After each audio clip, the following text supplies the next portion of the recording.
Sawadee and welcome to a very chill episode here for the Funky Pod and the Catpisode. Catpisode number 3, I think. And yeah, so where I set up my if you're watching on YouTube, where I set up my outside studio on the balcony with like plants and everything. Like, hey, I'm in Thailand. Look at me. Right now, there's a construction work right in front, like not in front, but in my little street. We call it Soi here in Thailand, and it's just so noisy. It's not even right where I am, but it's just so noisy. So I had to move into my living room basically, and you can see I just moved into this place. Like, if you're watching again, like I didn't even have the chance to put up the pictures and everything just yet. So it's like provisorial. Is that an English word? I hope so. Kind of thing right now. But yeah, let's make it work. I'm also, if you're watching, and if you're not watching, then I just say, like, I'm looking a little bit to the left of the camera right now, and it's just because I wanted to gloat about how I made my balcony cat safe and set up the cat net, and now I just saw that like one of the hooks that I used to set up the cat net in the balcony just came down. So maybe I have to wait with the gloating for the next cat episode. Anyways, I talked about it last time, and while I'm looking, I think all the other hooks are good though. Must just be that one, and the other one just disappeared. Okay, 2 hooks came down. So yes, I tried to make the balcony cat safe actually just yesterday because I was contemplating quite a bit. I was contemplating how to do it because I don't want to drill because I just moved in here. I don't want to like ask the landlord, hey landlord, can I just drill stuff in your balcony? Because usually they're not that cat friendly here. Already changed because the landlord is just like, oh, cats are so noisy and dirty and you have poop everywhere, and I'm like, huh? And now that he knows my cats, and yesterday I actually met him, he goes like on a walk every night, every late evening around the area and just walking around, like exercising basically, and I take the cats down, and right now I take the cats down to walk around like 9ish, just to make sure there's not that much traffic. Or no, the dog owners are gone already because it's a new area, so they're not sure like where to hide yet in case there's a dog or something. So I just wait a little bit longer than usual and just take them down, and then a bit later, just so they get to know the area. And so then I met him while I was walking the cats, and then we just talked for like 10 minutes, and the cats were just sitting right next to me, like on the sidewalk basically, and just looking at him and listening, and he's like, oh, they're not, and in his words, not naughty. I'm like, no, they're not. They're awesome.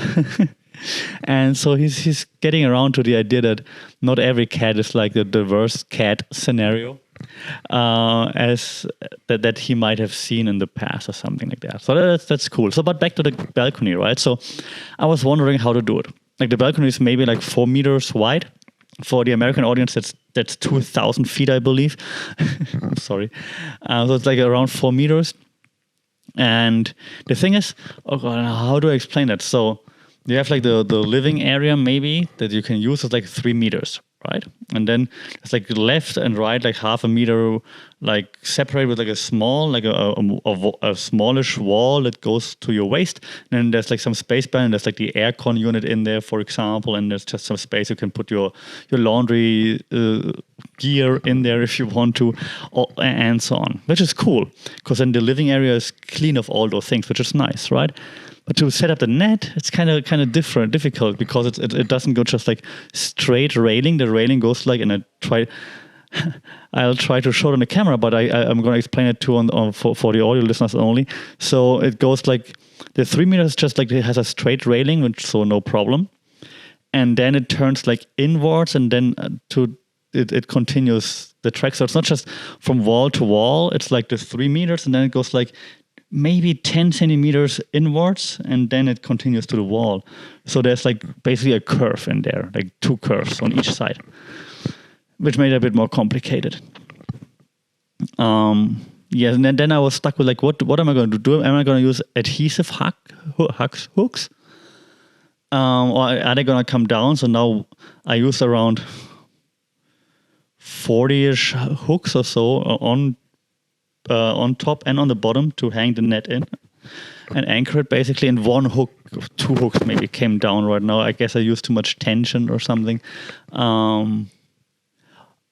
while I'm looking, I actually see the problem. Okay, yeah, no problem. So the problem is that then I hooked the net in on bottom and on top, and I didn't use that much tension because, of course, it needs to have some space, and sometimes they're like birds just flying around, so I don't want them to tear it down, obviously, right?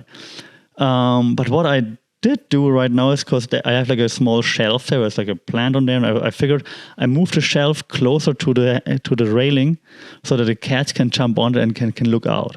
Because on my old balcony, in my old place, like it was like all see-through railing basically. So I had the net going down to the bottom of the balcony of the railing, and just had it fixed with what's it called? Now I missed the English word. You know what I mean? Zip ties. I was about to say like the thing that you use to tie like criminals and people that don't listen to you. Zip ties. But here on this balcony, it's like a wall basically, and then it has some columns, and then there's the rail basically, right? So I can't zip tie it. The columns are like too big, so I can't zip tie it. So I had the right now, and I'm not that happy about it. So I have the net just go from the ceiling basically down, straight down under the columns, and then just hooked it in some of those adhesive hooks, which means they cannot use the rail to walk around like in the old balcony basically. So that's why I figured, well, I have this outdoor shelf. Let's just move it close to the ceiling, to the handrail basically, so that they can jump on and then can look down on the outside. But I guess now while moving it against the net, it must have increased the tension, because then it pushes the net, and then probably the hook, because it's right above the hook, is the one that came down, is the one right above the shelf. So I guess that's the problem. Ted Mosby, architect.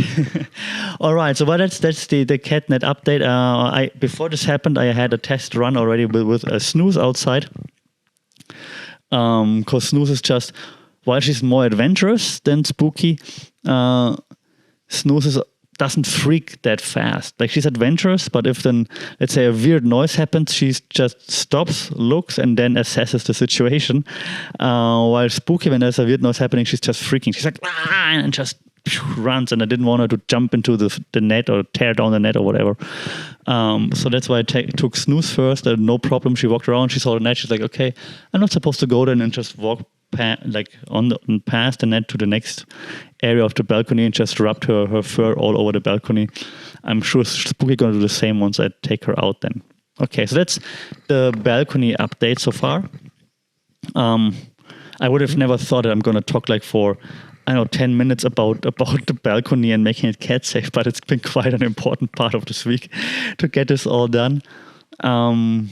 I used the catnet that I had before from the old balcony. It's luckily, I didn't realize that it's actually long enough. I must have bought a 5-meter net or something, because it's long enough for the 4-meter balcony, which is nice.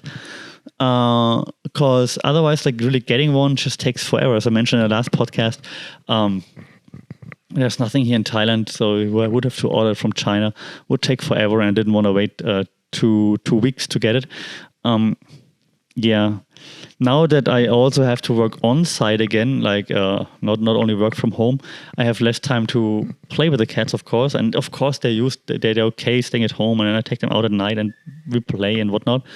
But I still felt bad for leaving them alone while they're sleeping in the afternoon anyways, but I still felt bad not to be there with them. So I ordered another toy, like a smart toy. It's the first smart toy that I ordered. It should arrive today or tomorrow.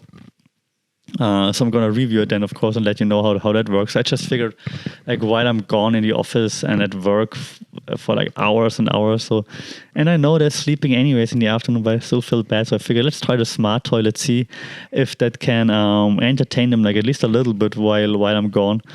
I'm going to try it first, of course, while I'm here. Maybe let it run overnight just to see like how smart it is, and when it turns on and when it turns off and so on. Just to make sure it's not exploding or anything. But yes, I'm going to update you then. Okay, last thing for the Catpisode.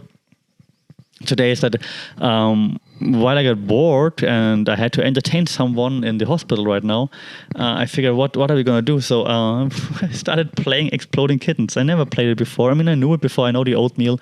I follow the Oatmeal since forever, I believe.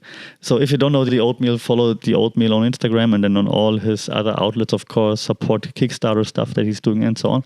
But I never played Exploding Kittens before. I'm not a big board or card game player per se, but now to entertain the hospital patient, I figured, okay, let's try. And it's kind of fun actually. So it's I think it's from 2016 or so when it came out. It's kind of fun though. So we're playing this right now. Okay, that's enough for the Catpisode. It's been 10 minutes already, and I don't want to bore you more with my architectural highlights. I already have some idea of what we're going to talk about in the next Catpisode, because I'm actually planning now to take the cats out a little bit further. So right now, the whole week that we moved, I just took them like around the area, just like a little step further. But I think on Wednesday, I guess I don't have to go to the office. I just work from home, so maybe I'll have some time then to take them a little bit further away, maybe to the next park or something. Then I will, of course, report on that, how that all went. Okay. While I'm wrapping things up, Snooze is already like staring at me and like looking and walking to the balcony door, like, yeah, I want to go out again. We're going to go out again in a second. Snooze, stay cool. Okay, so that's the Catpisode for today. Again, if you have any cat adventures to share, cat experiences, that doesn't sound cool, cat experiences, let me know. I'm always happy to hear like what others go through, what others do, how others handle things. Oh, and also next week we're going to have to go to the vet just for a checkup. We haven't been in a while, and now that we moved, we're going to find a vet like that's close to the area now. I already know one actually, so we're gonna do this just for a checkup. Let's see what he says. All right, that's gonna be the next Catpisode. Until then, as always, stay safe, take care. Let me know your cat ventures. If you want, like, share, subscribe to this thing, rate it on all the podcast stations. That would be cool, where you get your podcasts, so that we reach a bigger cat audience. Cat audience. All right, until then, take care, stay safe. Meow. God, that was terrible. Savadi Cup.